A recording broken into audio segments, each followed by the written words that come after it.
I think what is unique about you or your experience is that you have never worked like in a traditional corporate environment, right? So does that present any challenge or any drawbacks now as you're growing into more like where you need to introduce more processes? So maybe if you can reflect Yeah. on that. Yeah.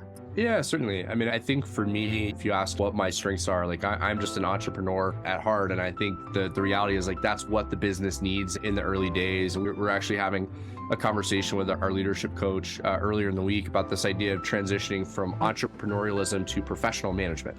And what exactly does that look like? And it's a lot of what you're saying, where you have to institute more process, repeatability, and really prepare the business for scale, where we've figured out a lot of the kind of core problems that exist in the business, and we're now preparing the business to really scale. And I think for me, there's a couple of different ways that you can think about going about that. One, there are going to be things about you as an individual that you have to reflect on and say, hey, this habit that I have to constantly change the roadmap and things like that, like you can't do that forever. The business can't survive in that level of kind of organized chaos, if you will. And then for me, it's that combination of what can I change internally, and then how do I make sure that I'm surrounding myself with the right leaders on the team that have those capabilities, that have that desire to institute process, because I'm really never going to be in a place where like I just absolutely love, hey, here's the recipe, all of these 10 steps. Like that's just not who I am as an individual. I'm capable of operating that way a bit, but I'm not going to just fully change who I am as an individual and just maniacally focus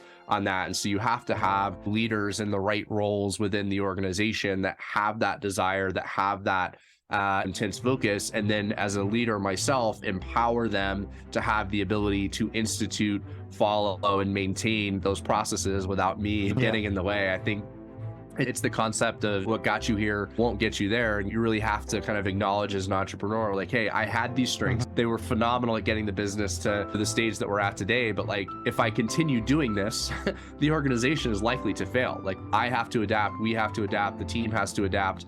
And once you're consciously aware of that fact, I think it's a lot easier to ask yourself like, well, hey, what are those things that I'm still doing that I really shouldn't be doing on a day-to-day basis, and try to eliminate those as best you can. Yeah, absolutely. I'm glad that you have that awareness.